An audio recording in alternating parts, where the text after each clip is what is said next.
नमस्कार दर्शकों, स्वागत है आप सभी का हमारे चैनल डेली सोप रिकैप में। अनुपमा के कल के एपिसोड में हमने देखा कि सभी बच्चे उसे बहुत चिल्लाते हैं कि आपने मेरे लिए कुछ नहीं किया, आपने मेरे लिए कुछ नहीं किया। आज के एपिसोड के शुरुआत में हम देखेंगे कि पाखी अनुपमा से कहती है, बस ये एनओसी पे सिग्नेचर कर दो और हमारी जान छोड़ दो, प्लीज़ मम्मी हमारा इतना सा काम कर दो। अनुपमा कहती है, कोई कुछ भी कहने दो, मैं एनओसी पे सिग्नेचर नहीं करूँगी, मतलब नहीं करूँगी। काव्या भी कहती है, जो अनुपमा का डिसीजन होगा वही सही होगा, उसे जो डिसीजन लेना है वो ले सकती है। उसके बाद अनुज कहता है कि हाँ, मैं अनुपमा के साथ हमेशा खड़ा रहूँगा। अगर किसी ने अनुपमा को कुछ भी कहा तो मैं हूँ और वो है, उनको मैं फिर बराबर दिखाऊँगा, लेकिन मैं अनुपमा के साथ हमेशा खड़ा होऊंगा, चाहे कोई कुछ भी कह ले। ये सब आद्या अंदर से सुन रही होती है। फिर अनुपमा कहती है, देखिए पहले बा और बापूजी को आने दो, बा और बापूजी को घर के अंदर ले लेते हैं हम लोग, उसके बाद इस बारे में बात कर लेंगे। लेकिन वनराज कहता है, नहीं देवी जी प्लीज़ आप एनओसी पे सिग्नेचर कर दो, आपको तो हमेशा अपनी तरफ अटेंशन सीकिंग करना है ना, इसीलिए आप सिग्नेचर ही नहीं कर रहे हो। फिर वनराज कहता है, आप 5 साल तो अलग रहने गए थे, किसी के बारे में नहीं सोचा, तभी तो आपने बा और बापूजी के बारे में भी नहीं सोचा। जब आप 5 साल यहाँ पे नहीं थे, बस जाके बंद थे, भूत बन के रह रहे थे, तब आपने नहीं सोचा बा और बापूजी के साथ क्या होगा, वो कैसे होंगे, बच्चे कैसे होंगे, तुमने तो किसी के बारे में भी नहीं सोचा। उसके बाद अनुज कहता है, ये सब आप मत बोलिए, ये हम दोनों के बीच की बात थी जो 5 साल पहले हुई थी। ये सुन के अनुपमा अनुज की तरफ देखने लगती है कि कोई तो मेरे साथ है, और आद्या ये सब सुन के बहुत नाराज़ हो रही होती है कि अनुज अनुपमा का साथ दे रहा है। वनराज कहता है, तुम कुछ भी करो, मैं तो ये घर की डील पक्की करके ही रहूँगा और ये घर एक टावर ज़रूर बनेगा। फिर अनुज कहता है, तुम उस पर कोई भी प्रेशर मत डालो, अनुपमा को जब मर्जी होगी, अगर उसको सिग्नेचर करना होगा तो वो करेगी, नहीं तो वो नहीं करेगी। ये कहने के बाद वनराज वहाँ से चला जाता है। उसके जाने के बाद काव्या अनुपमा के पास जाती है और कहती है कि अभी वो ज़रा टेंशन में है क्योंकि बा और बापूजी घर छोड़ के चले गए हैं, तुम उसकी बातों को दिल पर मत लेना। उसके बाद अनुपमा कहती है, मैं उनके साथ इतने साल रही, मुझे उनकी हर आदत के बारे में पता है, लेकिन जब तक बा और बापूजी नहीं आते तब तक मैं कोई डिसीजन ही नहीं लूँगी। आगे हम देखेंगे कि टीटू को कॉल आ जाता है मुंबई के लिए और वो मुंबई निकलने लगता है। जाने से पहले वो डिम्पल को मिलता है। फिर डिम्पल टीटू को कहती है कि तुम्हें गुस्सा आया ना कि मैंने हिस्सा मांगा है। उसके बाद टीटू कहता है कि हाँ, मुझे थोड़ा बुरा लगा, तोशू पाखी वो दोनों अलग हैं, लेकिन तुम तो ऐसे नहीं हो, अभी मेरे पास इतना कुछ है कि मैं तुम्हें बहुत कंफर्ट लाइफ दे सकता हूँ। उसके बाद डिम्पल कहती है कि मैंने समर का हक मांगा है, बात हक मांगने की है।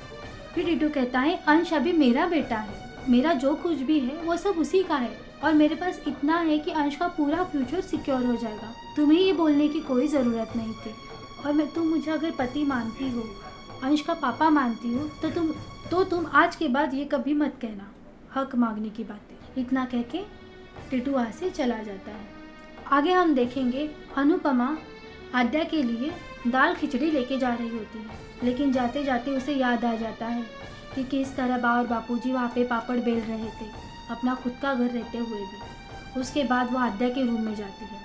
आद्या कहती है, कैसा लगा आपको मेरे पापा को पूरी तरह से अपनी तरफ करने के बाद?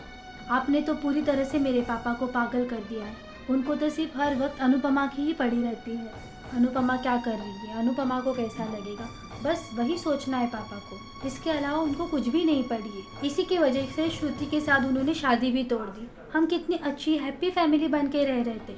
ठीक कहा तोशुबाई और पाखी दीदी ने, जब से आप वापस आई हो तब से हर किसी की ज़िंदगी में प्रॉब्लम स्टार्ट हो गए हैं, हमारे भी ज़िंदगी में प्रॉब्लम स्टार्ट हो गए हैं। फिर वो अनुपमा को ताज पहना देती है और कहती है, आपको वर्स्ट मदर होने का अवार्ड मिल रहा है, कॉन्ग्रेचुलेशंस मिसेस अनुपमा, आपको ये ताज मिल गया है।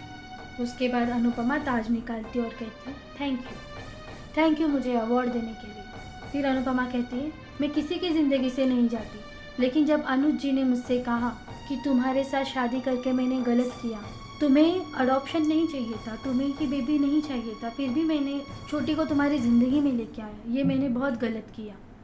ये सब सुन के मैं टूट गई थी और मुझे किसी के साथ रहने की इच्छा ही नहीं थी, इसीलिए मैंने सब कुछ छोड़ दिया था। तुम ज़रा याद करो, तुम्हें बस वही बात से चिढ़ है ना एक्सीडेंट की वजह से तुम ज़रा याद करो एक्सीडेंट के दिन क्या हुआ था। आद्या एक्सीडेंट के दिन जो हुआ था वो याद करती है कि किस तरह से अनुपमा ने पहले किंजल और बेबी को बाहर निकाला था और फिर उसके बाद छोटी को बाहर निकाला था और फिर गाड़ी खाई में चली गई थी। फिर अनुपमा कहती है, अगर मैंने होशियारी दिखा के तुम्हें नहीं बचाया होता तो क्या हो जाता। मैं तुम पर एहसान नहीं जता रही हूँ, लेकिन सिर्फ बता रही हूँ कि मेरे अलावा वहाँ पे कोई और भी होती, कोई और भी माँ होती तो वो भी यही करती। हमेशा अपने बारे में सोचने से पहले अपने बच्चों के बारे में सोचती और आगे भी सोचती रहूँगी। अगर तोशु पाखी मेरे साथ इतनी बदतमीजियाँ करते हैं फिर भी मैं उन्हीं के बारे में पहले सोचूंगी और तुम्हारे बारे में भी यही राय है मेरी। आद्या कहती है कि क्यों सोचती हो तुम मेरे बारे में, मत सोचा करो, मुझे नहीं चाहिए। आगे हम देखेंगे कि आद्या कहती है कि अगर तुम मुझसे सच्चा प्यार करती हो तो तुम मेरे लिए कुछ भी कर पाऊंगी। फिर अनुपमा कहती है कि हाँ, मैं तुम्हारे लिए कुछ भी कर सकती हूँ। फिर आद्या कहती है कि चली जाओ, फिर मेरे और मेरे पापा की ज़िंदगी से हमेशा के लिए चली जाओ, नहीं तो मैं एक चाकू लेकर अपनी जान दे दूँगी। ये कह के अनुपमा डर जाती है और कहती है, ये तुम क्या कह रही हो, तुम पागल हो गई हो, तुम ये सब कह भी कैसे सकती हो। फिर आद्या ज़ोर ज़ोर से चिल्लाने लगती है और कहती कि चली जाओ मेरी ज़िंदगी से, चली जाओ मेरी ज़िंदगी से। फिर अनुपमा बहुत डर जाती है और कहती है, ठीक है, मैं हमेशा के लिए तुम्हारी ज़िंदगी से चली जाऊँगी, मैं तुम दोनों की ज़िंदगी में वापस कभी नहीं आऊँगी, चली जाऊँगी। उसके बाद आद्या कहती है, मुझे प्रॉमिस करो तुम वापस कभी हमारे ज़िंदगी में नहीं आओगी। फिर अनुपमा प्रॉमिस कर देती है और उसके बाद अनुज को श्रुति का कॉल आ जाता है और श्रुति अनुज से कहती है कि तुम अनुपमा को साथ में ज़रूर लेके आना, तुम्हारे आगे की ज़िंदगी के लिए तुम्हें ऑल द बेस्ट। उसके बाद हम देखेंगे शो के एंड में अनुपमा अनुज के बारे में सब कुछ याद कर रही होती है और फिर वो आद्या को प्रॉमिस कर देती है। तो ये था आज का पूरा एपिसोड। आने वाले एपिसोड में हमें पता चलेगा कि आगे क्या होगा। जानने के लिए देखते रहिए डेली सोप रिकैप। धन्यवाद।